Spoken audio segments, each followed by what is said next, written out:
in the rest of the top 8, while Joseph Gerald on your right is playing Orzhov Pixie. And you said this was very excited probably to run into the Is It Prowess deck. Definitely. This is the reason to play Orzhov Pixie right now in Standard, the strength of its matchup against Is It Prowess.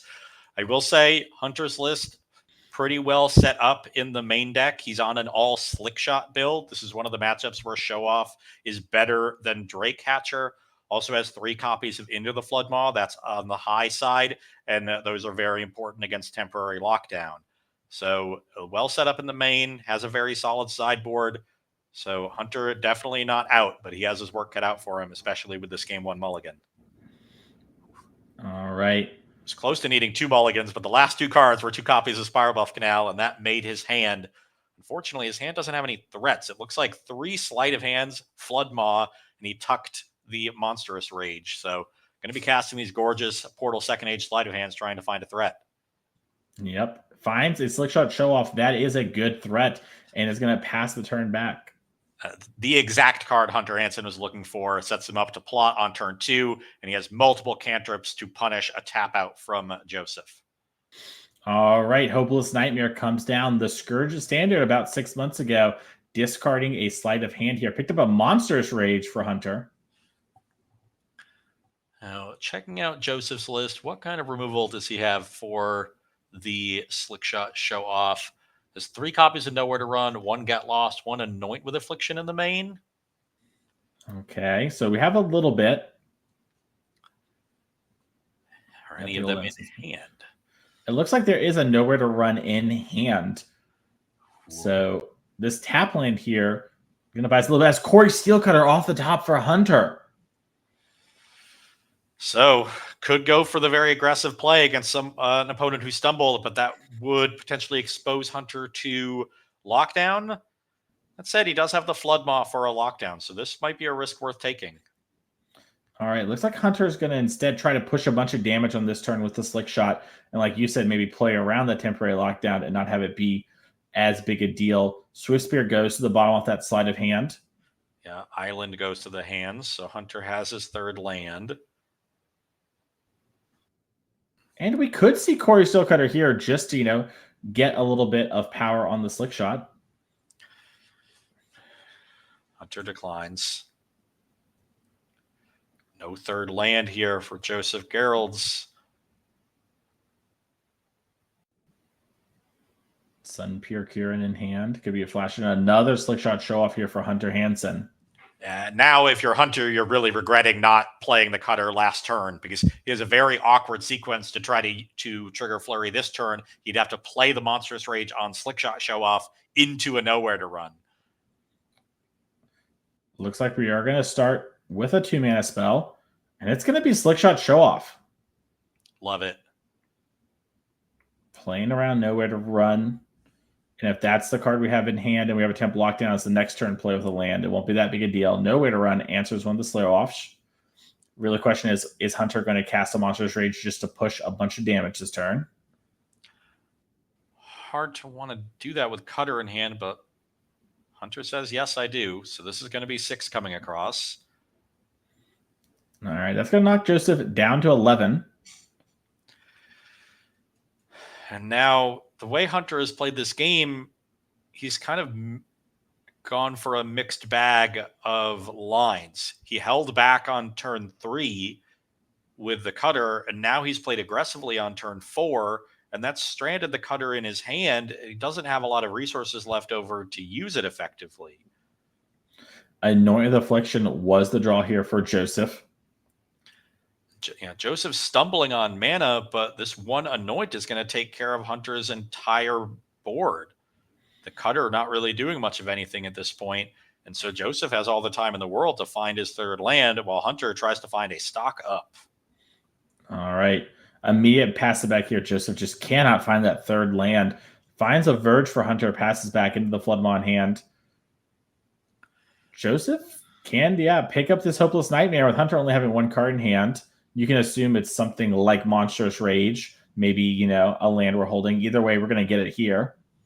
Into the Floodmaw. We're going to maybe bounce the Kieran. Looks like we're figuring out what we're going to do here.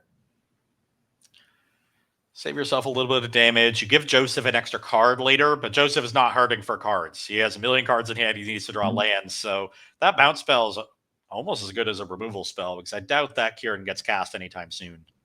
Yeah, like you're saying, it might see it go to discard here. Here comes the Pixie. Curious to see what we want to pick up. Nowhere to run's the pick this time. Maybe not. Can't imagine Hopeless Nightmare is getting another card this game. Yeah. All right, we're going to discard Preacher. Yeah, Joseph has like 3 of those in his hand, so easy discard. All right, another Cutter. So Hunter aggressively playing his cards to not lose any more to future Hopeless Nightmares, but that's going to leave him needing to top deck a cantrip or a stock up in order to trigger Flurry. If he can do that soon, he'll get back into this game in a hurry. The double Cutter is incredibly powerful, but he needs to probably do that before Joseph can find a third land. Yeah, and Joseph's hand is just full of powerful 3 and 4 mana cards. There's a Verge for Hunter. Probably do want to play it.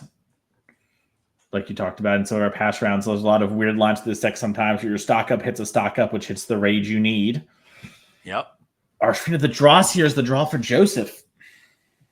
And you gotta feel like if Hunter had just played the Corey Steel Cutter on turn 3 and triggered it, this game is completely different. And there's stock up, and this is why this deck is such a dominant force. It has so much resiliency despite being an aggro deck that's run out of resources. Okay, just take any spells that turn into more spells. Yeah. It looks like Slick Shot and a blue spell was the pick. I couldn't make out if it was another, stock up. Could be a sleight of hand. It looks like it was the stock up into the stock up. And this is what we were talking about previously, where this deck it can hit 6 lands and be aggressive and it not be the end of the world. Plays like this are just something you want to do anyways with your stock ups. It's just have them in your deck when you run low on resources, and then you just have so much you can do. And Storm Chaser's talent hasn't even been found yet, which is another stock up essentially. Yeah, looks like you found Sleight of Hand and Into the Floodmaw off of that stock up, which is a great pair of cards. Insulates him from a lockdown if Joseph does find the third land. Gives him another cantrip to keep triggering Flurry. And he is now in the driver's seat in this game because Joseph just can't find that third land. There it is. All right, we found it. Conceal the Courtyard. We have Lorna the Third Path. That can answer a Corey Steel Cutter. And we're going to slam it. Okay. This is a big turn for Hunter because Joseph is tapped out and he has plenty of mana, a cantrip, a way to remove a blocker, and the Slick Shot show off. So if you bounce the Pixie, the Slick Shot is a 5 and you'll have 2 3s, but only one of them is trample. So chumping the non-trampler means that Joseph will only take 8. He just needs any spell off of this Sleight of Hand. Even a Monastery Swift Spear or another show off would do it. Storm Chaser's talent. That'll do, Pig. And now, it looks like Hunter kind of agrees. We're doing the math. All right, you're at 9. The monks are 2/2s. The new one doesn't have prowess. The other one got prowess by the sleight. So now they're both 3/3s, and the Slick Shot show off is a 5. Now Slick Shot's a 7, and both of our monks are 4/4s. You jump the trample one, and you take 11. Yep, jump the non-trampler, still just dead. Tough space to be. Yeah, and we're just double checking here because it can be a little confusing sometimes with where is the prowess triggers at, but leading on a creature meant that the monks were synchronized even though they had different prowess numbers. But most of the time your prowess creatures that are attacking are all the same size because they've been in play, but with Cutter you have to realize that sometimes they're different. But if you had a non-creature as one of your spells for Flurry, or a creature I mean, then they're the same. If you had 2 creatures, then they're different again. So it gets awkward. It gets very awkward. Speaking of awkward, that's awkward there for Joseph. This is the matchup you wanted to see. And let's check out these sideboards as Joseph, I'm sure, has played this matchup multiple times and he's ready for it. Let's look at the sideboard here. So we have 1 Base of the Bounding Spring, 4 Duress, 2 Get Lost, 2 Cutsoul Flankers, 2 Rest in Peace, 1 The End, 1 Unholy Annex, and 2 Wiltleaf Liege. So I love the Beza. I love the duresses. Everything else is more speculative. Do you like Get Lost more than your other 2 mana removal? I'm inclined to like it more than Momentum Breaker, just because I want instant speed removal against Slick Shot Show Off. But maybe Joseph values the potential discard from Momentum Breaker more, because that's a big part of this matchup, is just trying to empty the opponent's hand as quickly as possible, and that limits the damage that cutters can do. So they both have their strengths and weaknesses there. And yeah, not a big fan of the end. You want more efficient creature removal in this matchup. And I don't think Kutzel's Flanker really has relevant modes, since since you really don't care about the graveyard. Yeah, I mean, you just like stops technically, an upgraded talent, but like not really a card for here. Much better against something like Omniscience. Duress Let's Beza for sure, maybe Get Lost. Yep, that makes sense to me. Get Lost also, you can respond to a talent getting upgraded. So it makes sense you want something for Slick Shot, but also that aspect of the deck, it does go long. Let's check out Hunter Hansen's sideboard real quick with the Is It Prowess deck. Always different 1s and 2s over here, but always 1s and 2s. As you have 1 Abrade, 1 Disdainful Stroke, 2 Drake Catcher, 2 Ghost Vacuum, 1 Lithamanic Barrage, 2 Ral Crackling Wit, 1 Scorching Shot, 2 Spell Pierce, a Sunspine Lynx, this town ain't big enough, and 1 Torch the Tower. So the cards that I really like here are the 2 copies of Ral Crackling Wit and the copy of This Town Ain't Big Enough. You want all your bounce spells against temporary lockdown decks, and This Town Ain't Big Enough is particularly good in games that go long, because if you can assemble the loop with Storm Chaser's talent, and we've seen how powerful that combination can be in the old Esper Pixies decks that have fallen off, it's just as game ending here as well. So that's a late game plan that Hunter Hansen can build towards. Even if he has to use This Town early, he can then dig for a Storm Chaser's talent to rebuy it and get the loop going. Ral Crackling Wit is the best of the various big threats that Is It Prowess decks play in their sideboards. It's the best one in this matchup, I should say, because against heavy discard strategies, you end up very light on resources, light on cards in hand. You need your top decks to be live, and you need your threats to stand alone more often. And Ral Crackling Wit is a card that can completely carry an entire game by itself. So those 3 cards will 100% be coming in. Everything else is more speculative. You might want something like Sunspine Lynx to have another big standalone threat. You might want to adjust your removal a little bit. Maybe you want Torch because you can deal with cheaper creatures. Maybe you want Barrage or Scorching Shot if you're expecting bigger things. Shot in particular answers Preacher of the Schism. So you can mix and match some of your disruption, but the real winners in this sideboard are Ral and This Town. It makes a lot of sense to me. Ral is one of my favorite cards in the sideboard of this deck. It's so much fun to play with. It's like a prowessy planeswalker. It is one of the most fun cards to ultimate, because your opponent always has to let you do it on the hope that you brick, and you never brick. You always draw like an opt, and then you opt 4 times, and you cast like 6 monstrous rages. It's awesome.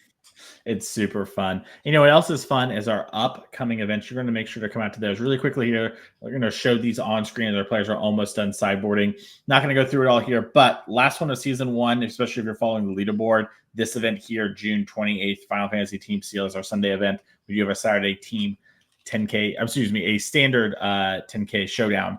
Not team, just individual there. And really quickly here, I'm going to throw up on screen and say the names and the dates, and that's it. We got July 19th, 20th, St. Paul, Minnesota.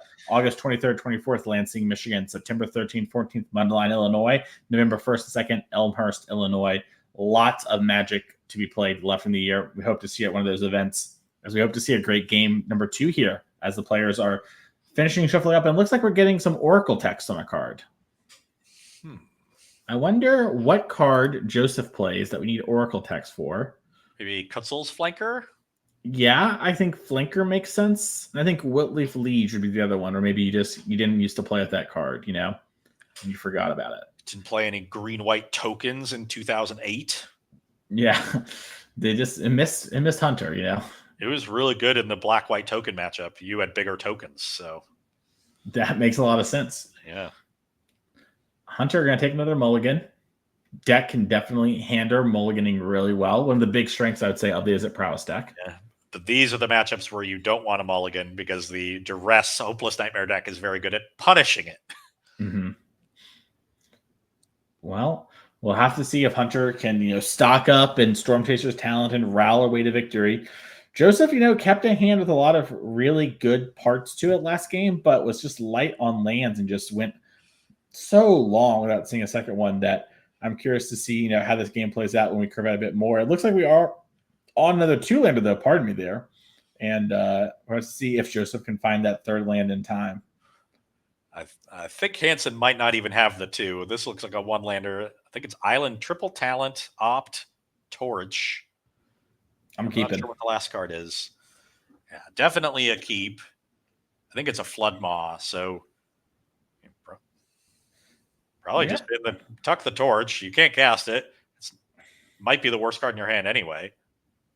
All right, we're going to keep the Torch just in case. Put back one of the Storm Chaser talents, Duress. And here we go. Double Storm Chaser talent, Opt into the Flood Maw, Torch the Tower, Island.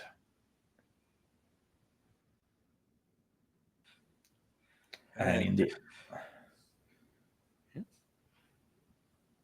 2 really juicy takes here with being single loves when it comes to Opt and into the Flood Maw. Yeah, the Opt, you maybe just Strand Hunter like you were in the first game, but also taking a Storm Chaser talent isn't the end of the world. Yeah, I could have seen justification for any of those 3.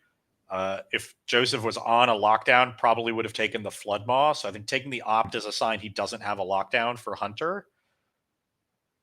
I don't think Hunter's in a position to play around a top decked one. I think he's going to have to just play out his creatures and try to push some damage. All right. Hunter drew a second into the Flood Maw. Going to discard one of those to the Hopeless Nightmare.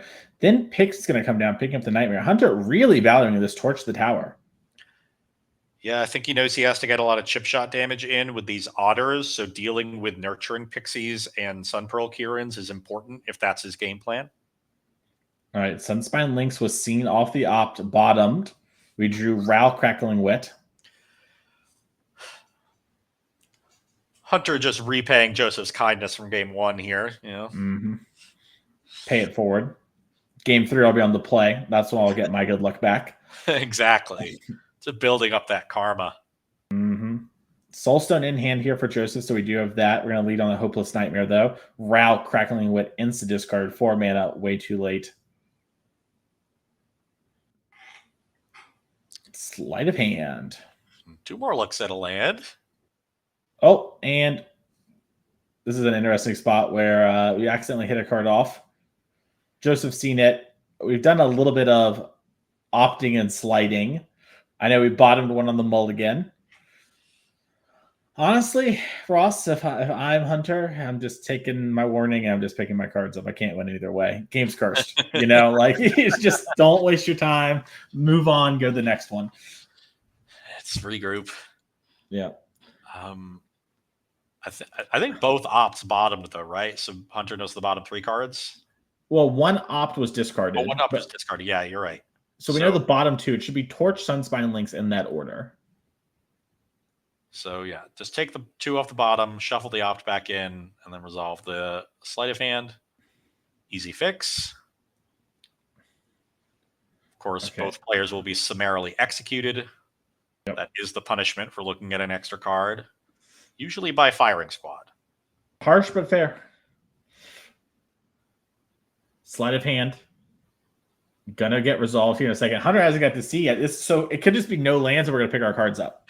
Now Corey still cut or something. Yeah, the cutter's not good. Ooh, another sleight of hand. We will run it back next turn. See if we can flip over another card. Yeah.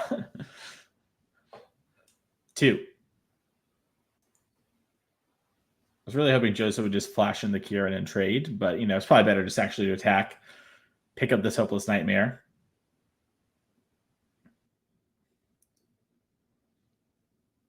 Another Kieran. 4 coming in the air. Hunter down to 10.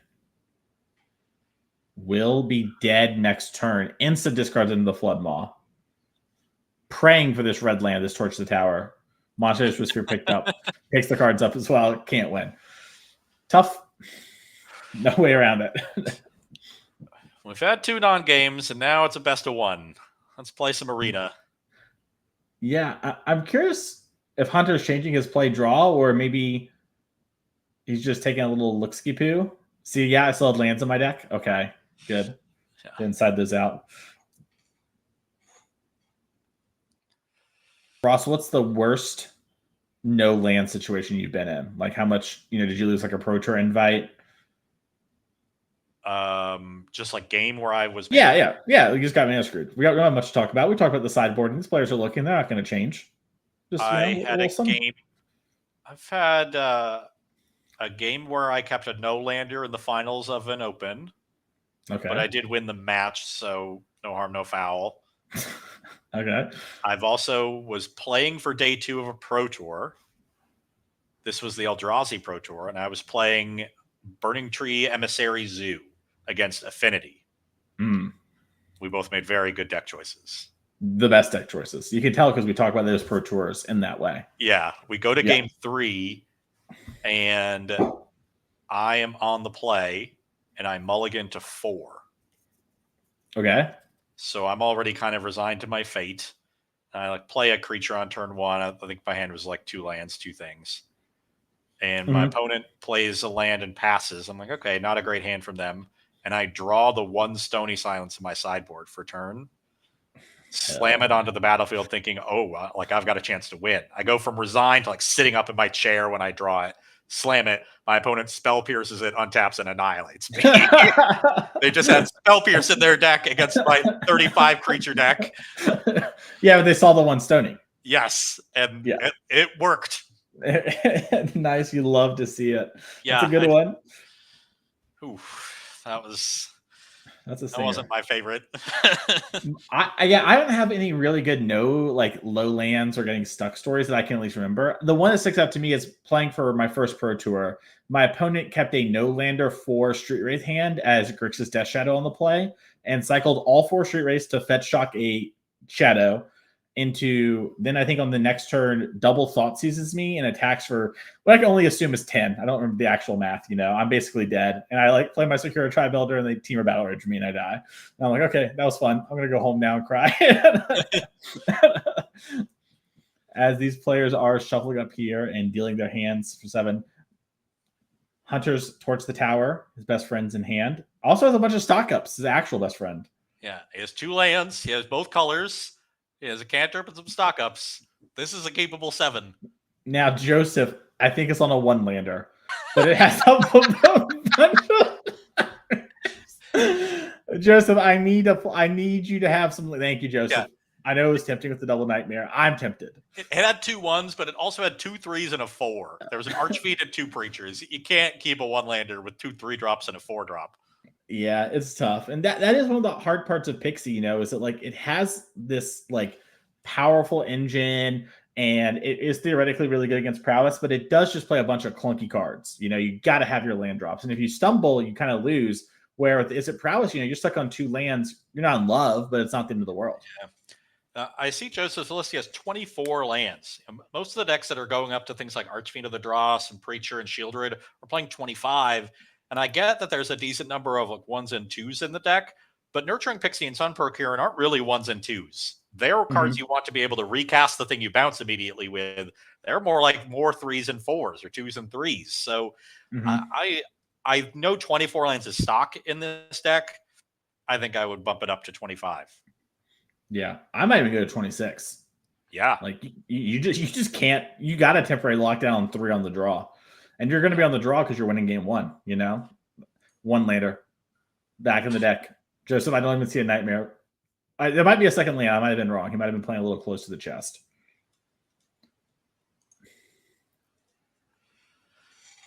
I think it's only 1. Is it? Or is that? No, that's 2 at the bottom. 2 lands at the bottom, right? Yeah. Okay. So both players on 2 landers. We'll see if both players make land 3. Something that is yet to happen.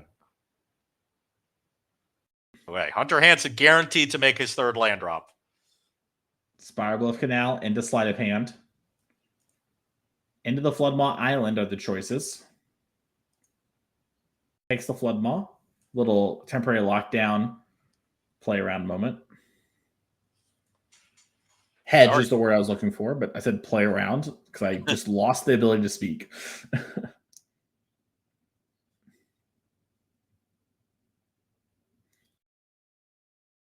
And Joseph gets the bad news here with this duress that there are 2 stock ups in hand for Hunter Hansen. I know this feeling. I've done this before.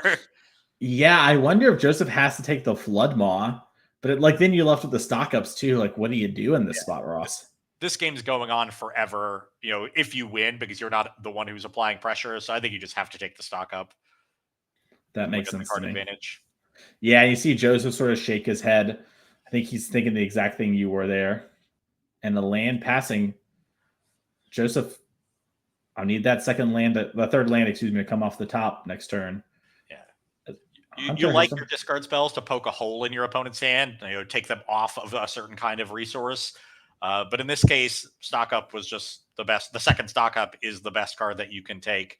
So you have reduced the quality of Hunter's hand by the most you possibly could, which is ultimately the goal of playing cards like Duress. All right.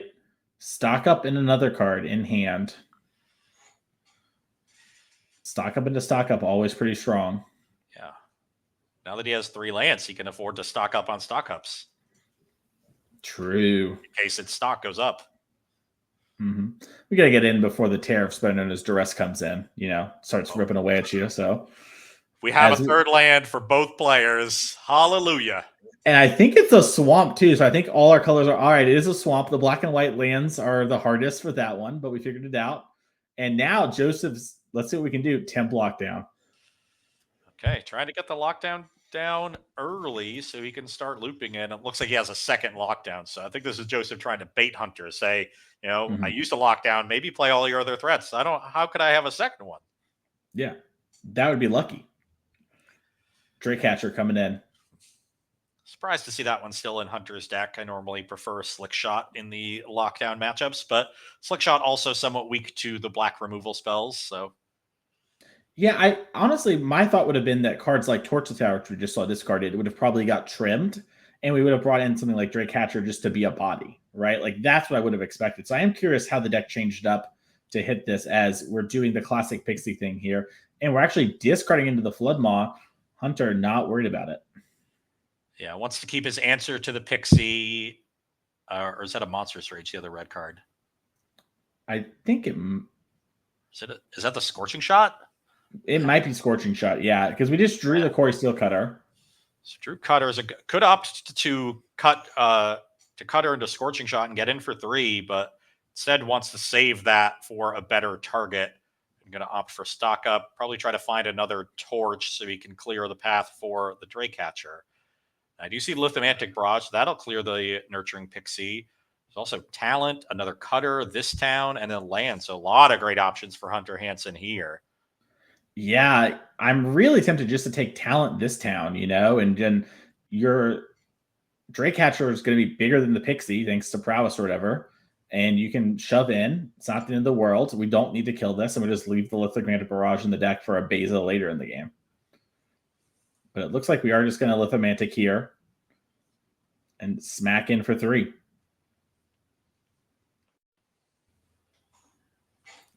Hunter can now make a Drake at instant speed. And now Hunter's hand looks like it's going to play into the other lockdown. His hand is a removal spell for a creature, Talent, and Cutter.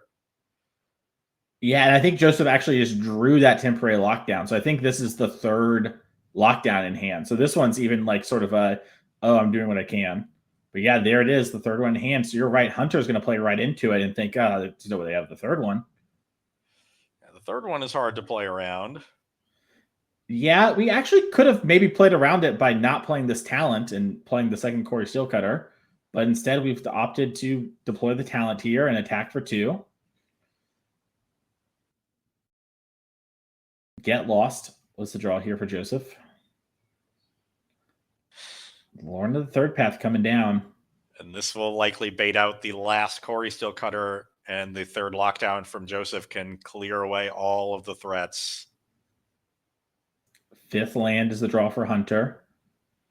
So can either get aggressive and play second Cutter, kill the Lauren, attack for 6, or can he get his value out of the Storm Chaser's Talent right now?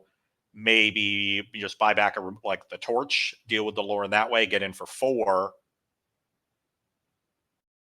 I kind of like this from Hunter. Just attack, You're Yeah. fine trading off either of these things, and This then we'll figure it out. I think from here the plan is to rebuy stock up, I just max agree. card advantage, and I like that plan. So you trade creatures, get in a point. Although I wouldn't have minded just no attack at that point, because next turn the prowess creatures are going to be way bigger than Lauren. Yeah. I mean, it might be a spot where Hunter feels I have the resources I need. I don't want Joseph to draw more cards. And like it might be a situation where he worries about Joseph double spelling because on 3 mana it's gonna be hard. As here's Archfiend of the Dross. Yeah, that is definitely a consideration. Okay. Awkward spot for Hunter because he really would like to cutter into stock up, but then he would need to find land plus Floodmaw to bounce the Archfiend. Could just Hunter? stock up first and forego the token this turn from Flurry. Hunter drew Ral Crackling Wit. So that's also another thing to figure out Yeah. what we want to be doing. That would have been a lot better last turn before this Archfiend entered the battlefield. So yeah, Hunter going to stock up first, see what options he has before committing anything further. Looks like Sleight of Hand, Swift Spear, Talent, 2 lands. Yeah, Talent does act as a into the Flood Maw since we have one in our graveyard from an early Hopeless Nightmare.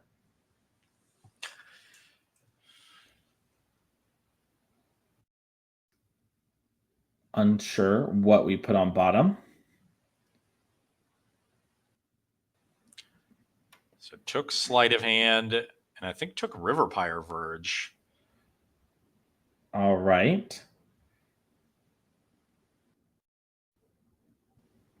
Yeah, Joseph was trying to figure out if this gets Monstrous Rage, I think is what he's thinking about. But Scorching Shot, we know, is the actual trick in hand. Yeah, either would allow the Otter to trade. Joseph has to decide whether he's willing to make that trade. He's behind in the resource game, so he doesn't really want to trade down because eventually he'll get down to nothing and Hunter will have something left over to clean up this game. But he also has to be wary of his life total. He's at 9. A Rage would put him to 3. Be very difficult to keep playing the game from that position. So he makes the trade. And this is the kind of game we talked about Joseph wanting to play, right? Trading off resources, moving down. Yeah, Joseph traded really aggressively with his temporary lockdowns, assuming that that would allow the later ones to get a ton of value. But Hunter has navigated around successive lockdowns very well. It's never extended too much into any one copy. And now this RAL allows him to really develop a big battlefield that won't get completely cleaned up by lockdown. He'll still have the Planeswalker available. Yeah, and we're seeing an instantly making an Otter here, really diversifying even more. Even though Joseph has a card like Get Lost here that can stop the RAL, and we have Corey Cutter. I'm sorry, we have temporary lockdown to clean up the rest of it. We did have to have all of this, and we'll be top decking here. As here comes Get Lost. We're gonna get 2 maps for our struggle, but it's not the worst position for Joseph to be in. He's dealt with a lot of the powerful cards from Hansen's deck, multiple cutters, one of the RALs, multiple stock ups. But I do think there is still the Storm Chasers talent in hand for Hansen, right? I think so too. Yeah, And there's definitely so he still has good leftovers. Yeah, Slight goes away to the Hopeless Nightmare. Talent is the better one. in lockdown. Interesting spot here to let the Nightmare go underneath versus being able to maybe crack it to surveil or scry, excuse me. Well, yeah, you can crack it to surveil, but if you draw a bouncer now, you can reuse it and reuse lockdown. I think that's what Joseph's setting himself up for. Sure. It looks like Hunter, by the way, didn't take the talent like we thought. Actually took Sleight of Hand. Interesting. But found stock up off it. So okay, well, that'll play too. Yeah. And now Joseph is in top deck mode. Does have a creature land, so you know what? Next turn, no matter what, we have at least something we can do with our mana. And that's a pretty significant clock. It comes in for 3 each time between its 1 power and the trigger. So that's a 4-turn clock with Hunter already at 12. Sunspine Links in hand here for Hunter. Currently only does 2 damage to Joseph. Yeah. Does a lot more to him. It's like 4 is Hunter's non-basic count. And yeah, Joseph's just going to fire up the creature land. Restless Fortress, a little 1/4, and drains for 2 on the attack. Okay, Joseph plays the Verge. The Sunspine Lynx grows in power. Oh my goodness. Corey Steelcutter off the top. This is 5. No, it's 1 short, or it's a little bit short. Yeah, because now we're going to take 3 down to 5, and we have 1 prowess trigger. So this is going to be 4 damage down to 1 here for Joseph. Can't gain life anymore. And Hunter is down to 5. Yeah. But also, this Sunspine Lynx is a huge body. So cards like Temporary Lockdown, if you were to draw, a Pixie, won't clean up everything. Now you will be able to chump block, but Duress is the draw, and that's the problem with cards like this. Sometimes you hit the late game, you top deck them, and Hunter Hansen wins this game and has to be feeling good about winning this match. Yeah, definitely one that you had to get a little bit lucky. There were non-games on both sides. But there in that game 3, we saw the power of a stock up. There's a lot of lists of these prowess decks that are trimming on stock up because it could be a liability in fast matchups, notably the mirror, and also run into spell pierce. But in matchups like this against heavy discard and temporary lockdown, it is the absolute best card in your deck. Being able to rebuy it with Storm Chaser's talent, chain various copies. We saw all of that happen for Hunter in that 3rd game and needed every bit of that card advantage to get over the finish line in game 3 and make the finals. Impressive stuff. The deck's really good. And speaking of the finals, our semifinal match, the other side is already finished. So we're going to take a quick break, set our players up in the future match here, and we'll be back in just 1 minute with the finals.